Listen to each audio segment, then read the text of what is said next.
Sejam bem-vindos ao céu das estrelas fixas. Hoje eu queria falar para você sobre esse imenso bordado que é a obra da criação. E para estar nesse imenso bordado que é a obra da criação, não existem duas pessoas iguais. Cada uma tem uma cor, uma textura, um matiz. E é isso que faz toda essa beleza e toda essa riqueza na obra da criação. Até aqui eu já falei um pouco sobre os nossos velhos, sobre os nossos indígenas, e hoje eu quero falar um pouco sobre essa brava gente que mora nas favelas, nas periferias das grandes cidades, nos aglomerados, nas comunidades, essa gente que luta dia a dia pela sua sobrevivência. Essa gente que não perde a esperança, essa gente que tem muito a ensinar. É para eles que hoje eu conto essa história, não para eles, mas em homenagem a eles. E eu conto essa história para todos aqueles que possam aprender com eles. Essa é a história de um rei. Era um rei que, por muitos, ele era até conhecido como um rei justo, ele era até muito popular.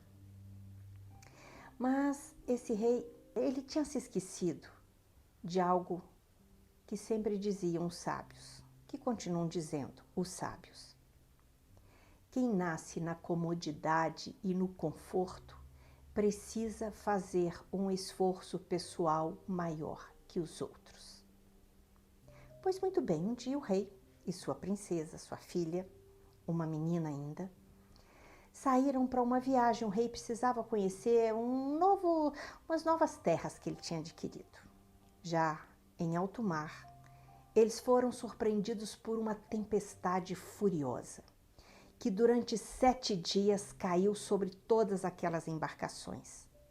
E o rei foi separado da sua escolta.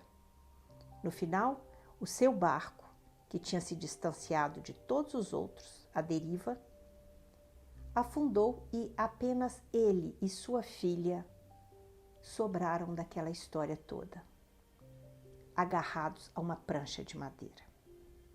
Dias e dias num mar inclemente, até que eles foram jogados numa praia de um país completamente desconhecido. Eles então foram recolhidos pelos pescadores que cuidaram deles, curaram as suas feridas das inclemências do mar, alimentaram. Mas com o passar dos dias, quando eles já estavam bem, os pescadores disseram: olha, nós somos muito pobres, nós não temos condições de alimentar vocês por mais tempo. Mas vocês podem caminhar pelo interior das terras e certamente vocês podem conseguir algum trabalho para ganhar a sua própria vida. O rei ficou triste com aquilo, porque afinal ele tinha descoberto quantas coisas importantes ele já tinha aprendido com aquela gente, quanto mais ele não poderia ainda aprender com eles. Mas ele seguiu o caminho, ele e sua filha, e foram-se embora lá pelo interior das terras, se afastando da praia, se afastando da costa. E eles chegaram nos povoados, nas aldeias, e onde eles chegavam, bom, eles não eram reconhecidos como um rei, como uma princesa, eles eram vistos como mendigos, como qualquer outro mendigo. As pessoas então davam para eles um pão velho, um prato de comida, uma palha seca para que eles pudessem dormir à noite. E assim eles iam perambulando de lugar em lugar. E o rei tentava conseguir alguma coisa para fazer, mas sempre que eles perguntavam o que ele sabia fazer, ele não sabia fazer nada. Ele não tinha desenvolvido nenhuma habilidade. E ainda com o agravante de que naquele país as pessoas eram muito especializadas. Cada uma fazia com muita dedicação o ofício que tinha. E assim a vida do rei ficava cada dia mais difícil. E ele então começou a pensar que um rei sem seu reino, um rei sem país, é inútil. Não faz sentido ser um rei sem país.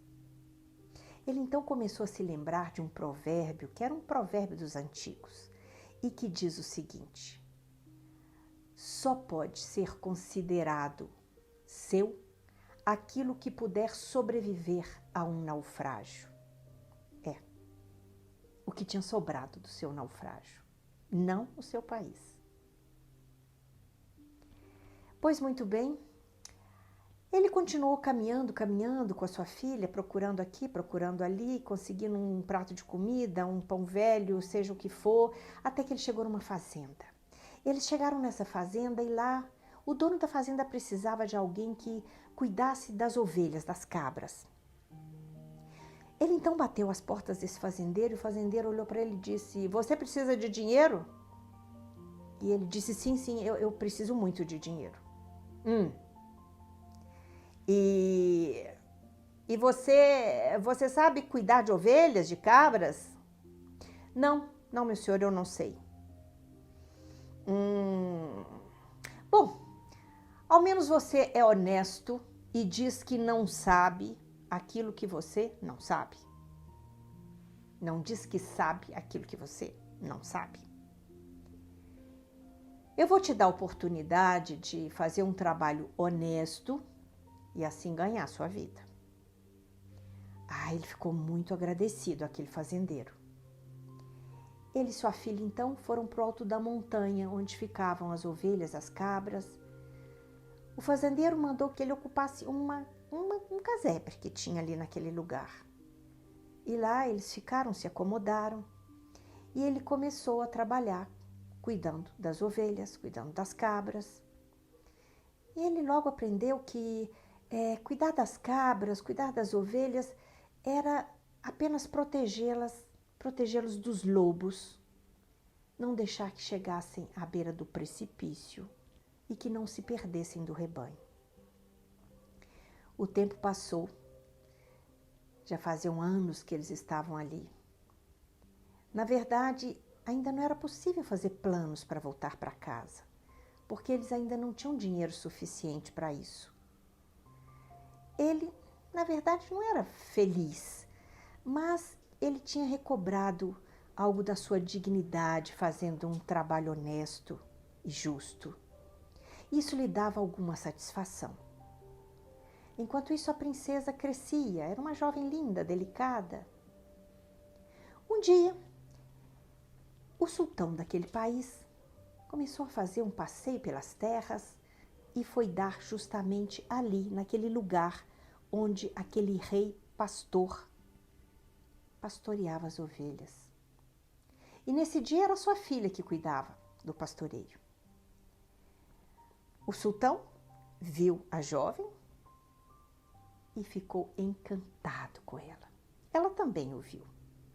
Achou que era um cavaleiro interessante. Pois muito bem, o sultão voltou para o seu palácio. Ele estava perdidamente apaixonado. Ele então mandou que um representante fosse até aquela casa, procurasse aquele camponês e pedisse a mão de sua filha em casamento. E lá foi o mensageiro. Lá chegando, ele bateu na porta, o camponês veio atender. E ele disse: senhor, eu estou aqui como representante de sua majestade, meu amo e senhor, o sultão, que pede a mão de sua filha em casamento. Disse o rei pastor. E qual é o ofício que tem esse sultão? Como é que ele pode ganhar a própria vida? Qual é a habilidade que ele desenvolveu para sobreviver?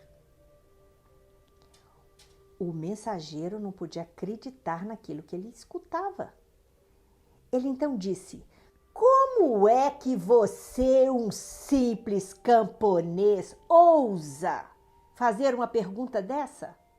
Você não sabe que reis reinam e que não precisam ter uma outra profissão, um ofício? O trabalho deles é reinar. Então, o rei pastor disse: pois, se esse homem não tem nenhuma profissão, Se esse homem não desenvolveu nenhuma habilidade para ganhar a sua própria vida, seja ele sultão ou não terá a mão da minha filha. Ah, mas esse homem ficou irado, esse representante do sultão saiu dali injuriado, foi ter com o sultão e lá contou o que tinha acontecido. E disse ao sultão: essa gente, majestade, não merece. Ele não sabe a honra que é para uma pessoa comum como ele ter um pedido da mão de sua filha em casamento para o sultão. Ele não sabe, essa gente não sabe nada, não sabe a honra que significa isso. O sultão, a princípio, ele ficou muito impactado com aquela notícia. Ah, mas ele era um homem apaixonado. E um homem apaixonado, ele não pensou duas vezes. Ele recobrou o seu eixo, passou tudo para que o vizir controlasse todas as coisas do reino por um tempo. E ele foi procurar um mestre tapeceiro, um mestre tecelão. Ele queria aprender a arte da tapeçaria. Pois lá ele ficou durante um ano. E durante um ano, ao final desse tempo, ele já fazia tapetes simples. Eram simples, mas de grande qualidade. Ele então ajuntou tudo o que tinha feito até ali e foi ele próprio bater nas portas do camponês. E lá chegando, o camponês atendeu e ele disse: boa tarde, meu senhor. Eu sou o sultão desse país e eu soube que o senhor só deixaria algum homem pretender a mão de sua filha se ele tivesse um ofício. Eu então me dediquei durante esse ano a aprender um ofício. E eu gostaria de apresentar para o senhor o que eu aprendi até aqui.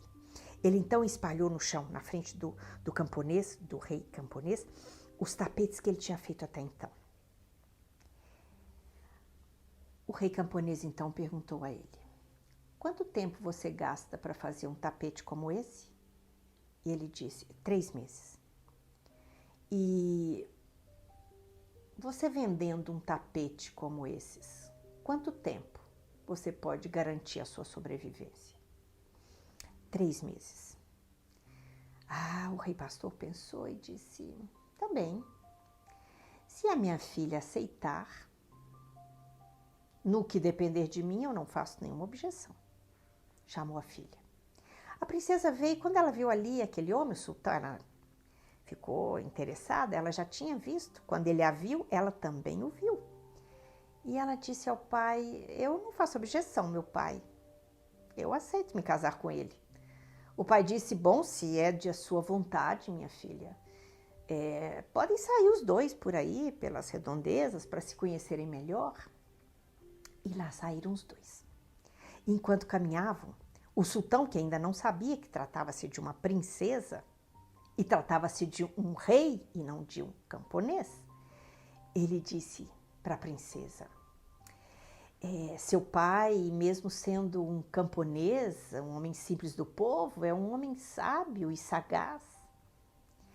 E a princesa deu um sorriso delicado e disse: ah, sabe, majestade, um camponês, um homem simples do povo, pode ser tão inteligente quanto um sultão, mas um rei, se teve as experiências necessárias, pode ser tão sábio como o camponês mais sagaz. Pois muito bem, naquele momento o sultão não entendeu muito bem isso. Ele gastou ainda um tempo para entender. Eles se casaram numa festa suntuosa. Então, o sultão ajudou seu sogro a voltar para suas terras. O rei camponês, voltou e conta-se que ele foi um monarca que deixou a marca no seu tempo e que deixou marca em seu povo.